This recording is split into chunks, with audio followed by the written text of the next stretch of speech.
Good morning, everybody. Welcome back to Louisiana Homestead. This morning we're going to be working on a leg of lamb. There's a little gland inside of this leg of lamb.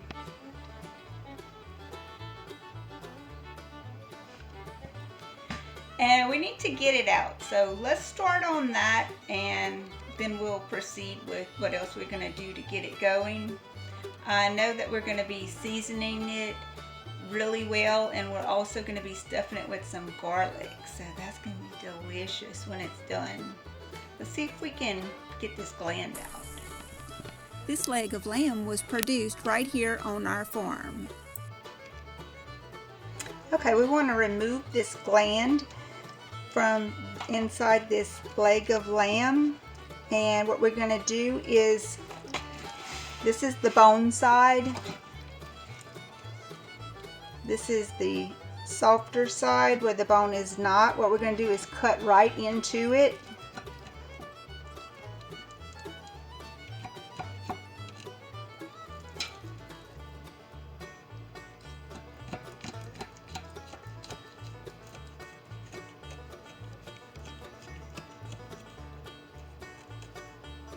And we're going to open that up. You see that fat in there? That's where that gland is. So we're going to get all that fat out that's in there, because we want to make sure we get the gland out.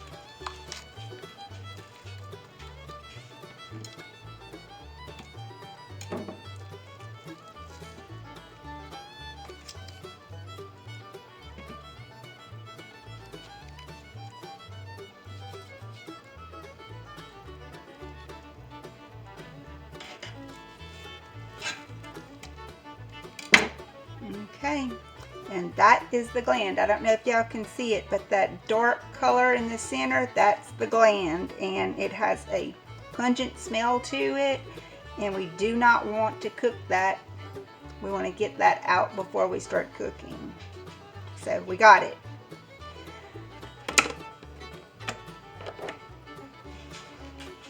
Now I made some slit on this side also. I'm going to be seasoning inside of these openings that I have, and I'm also going to be cutting some garlic, and I'm going to be making some little slits like these and putting my garlic down into those. I'll season my garlic, you'll see.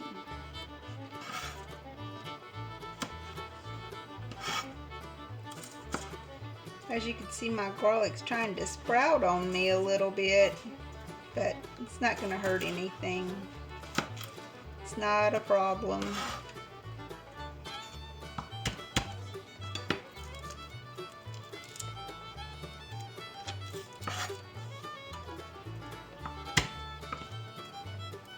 If you flatten that garlic out like that, that skin will come right off of there.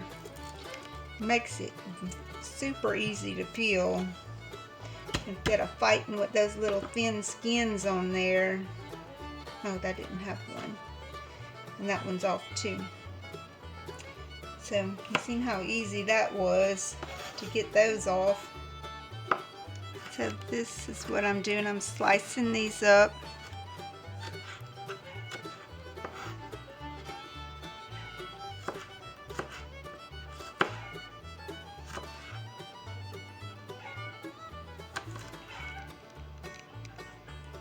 Where I can have some nice long pieces to put into the roast.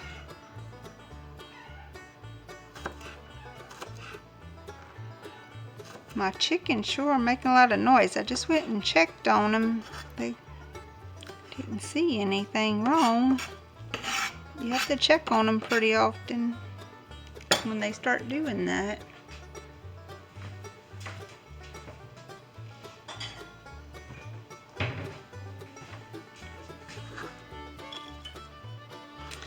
We're going to put our garlic into a bowl and we're going to season the garlic itself.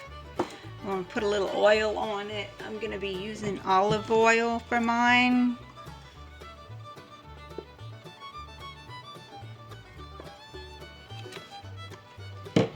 And some salt.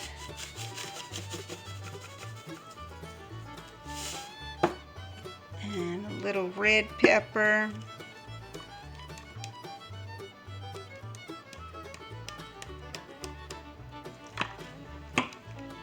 Some garlic powder and onion powder.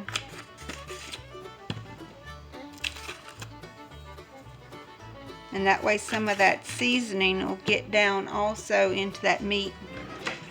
Okay, I'm going to stir that up. I'm using a plastic fork because those metal ones make so much noise on this camera. Alright, that's mixed up pretty good. Now we're going to start putting them into our roast. Here, first we're going to season it. You can put some salt right on there. Some black pepper. Some red pepper.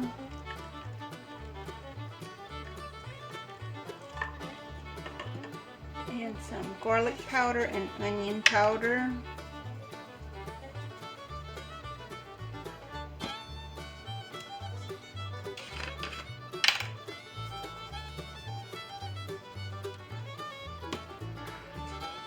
And we're going to start putting our garlic that we cut up down into this leg of lamb. Just like that. I'm going to just continue to make some slits like this and put the garlic down into it. That's seasoned garlic that we did. It's a lot different than just putting it, it's a lot different than cooking it without the garlic stuffed in it. It's going to give you a lot better and deeper flavor. Your meat will be seasoned through and through like this. Makes a huge difference.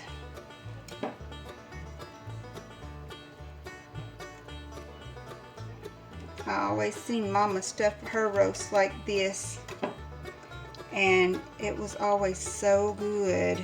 So I wanted to do the same thing with mine. Now I never seen her cook leg of lamb, but she always did a beef roast around the holidays, and this is how she would do it. And I can remember coming into the house and the house smelling so delicious. I just couldn't wait to eat that roast. It smelled so good.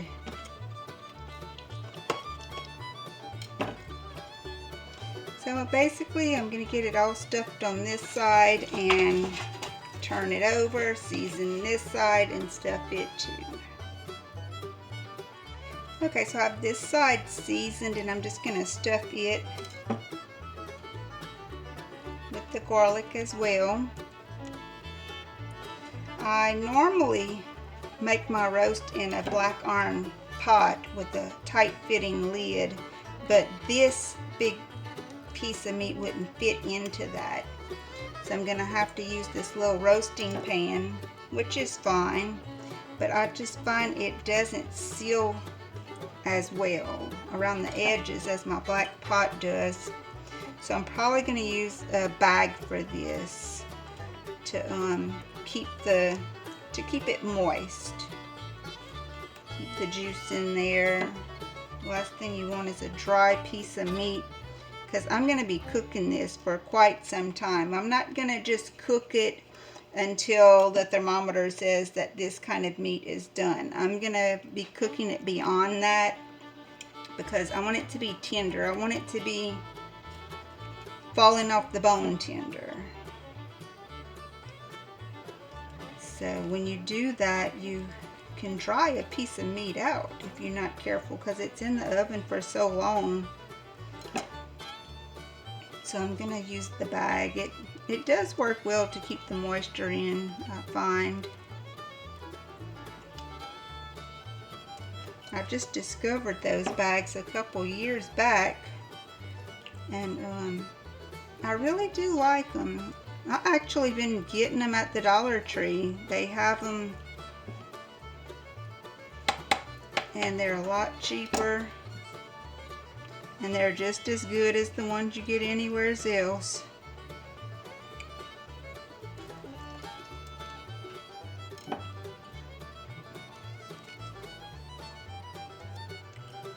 And you see where I opened this up? I'm going to season down in there also, where I opened it up here and on the side. Remember, I opened it up to get that gland out. I'm going to take advantage of it being open and season it while I have it like that. So let's get right down in there with some seasoning. Y'all can hear my box of salt's getting to the bottom, but it's still got salt in there. We're going to use all of it. Salt, black pepper, red pepper, onion powder, and garlic powder. It's basically what I use to season almost everything.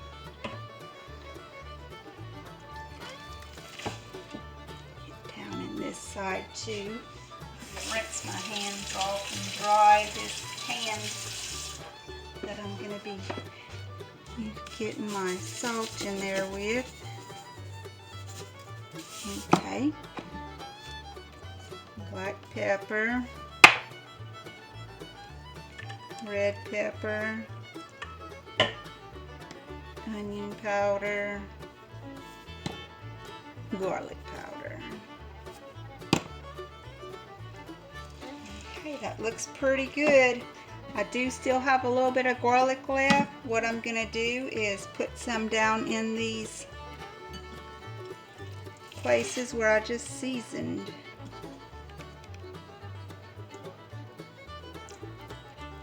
Okay, that's pretty good. This is the bags I was telling you I get at the Dollar Tree. They're the large size, and it comes with 4 bags in it. And they are large. I've cooked a turkey in these before.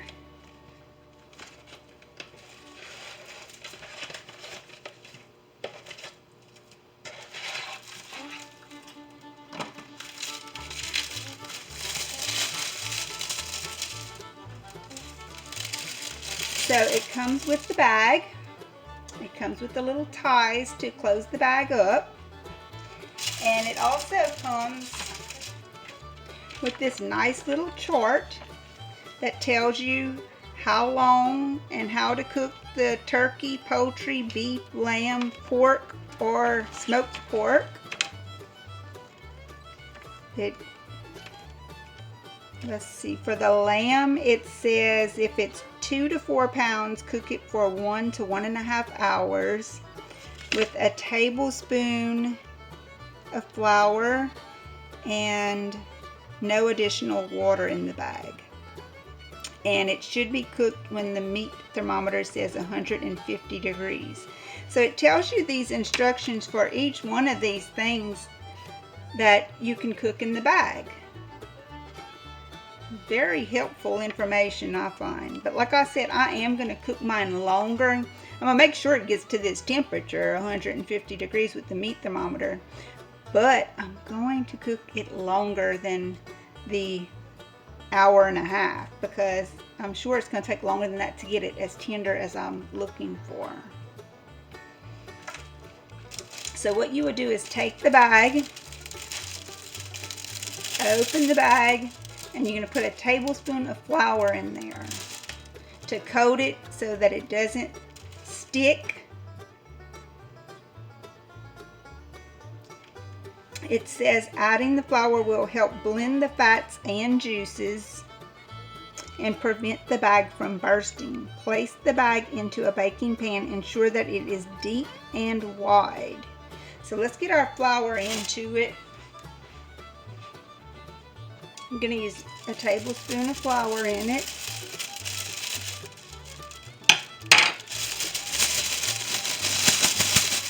And I'm basically just going to shake that up. You see how it's coating the bag as I'm just moving the flour through it? So that's what I'm going to do, finish coating that. And now I'm going to slip the leg of lamb into our bag. Now you will notice that I seasoned it in that pan. And I've got some of these seasonings and juice in the bottom of this pan. I'm going to rinse this out and dry it first. Okay, I got that pan washed out because I didn't want any of that juice in the bottom of there because I don't want it to start burning. That would not smell very good. So let me get my roast into here, or my leg of lamb rather.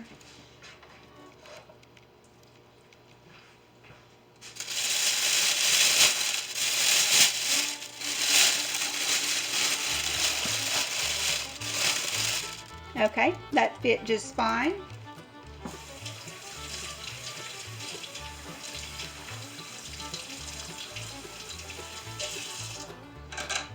Wash my hands and then I'll seal up the top of the bag,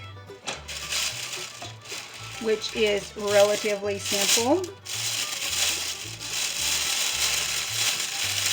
Sorry about the noise, it is a loud bag.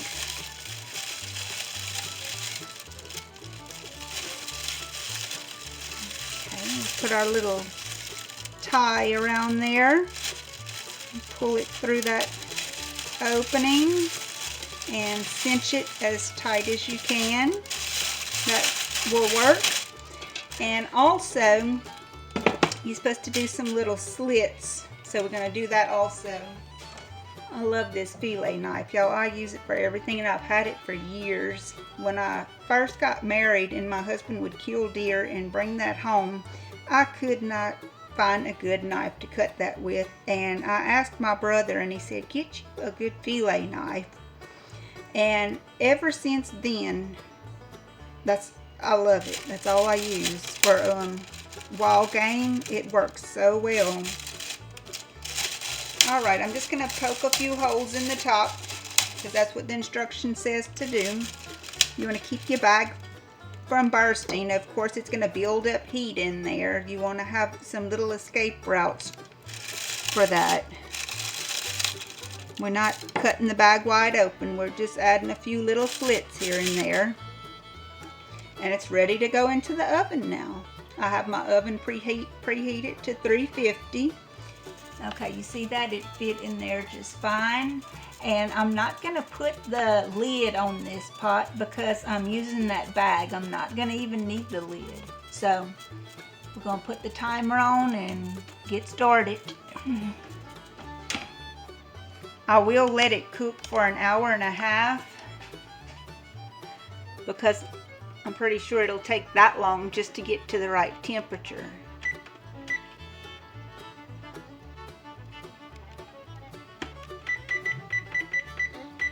And I'll come back and check it then. Okay, this is the finished product. I had forgot to add my potatoes and carrots, so I opened the bag up and added those in, and it wasn't a problem. And it looks like it turned out really good. I ended up cooking it for about 3 hours.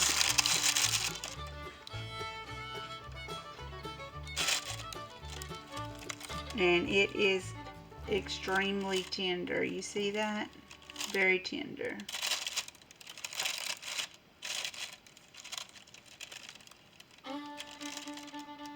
It looks like it's going to be delicious. It smells good. Look at that.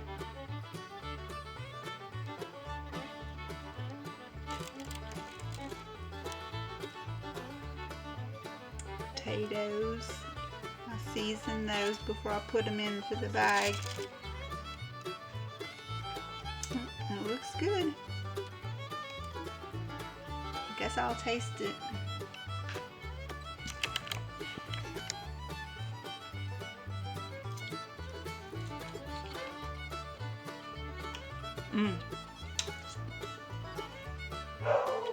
It's very good. Very good. This is the conclusion of this video. Thanks for watching. I hope you will like and subscribe. And until our next adventure, au revoir. And remember, you can't go wrong doing what's right.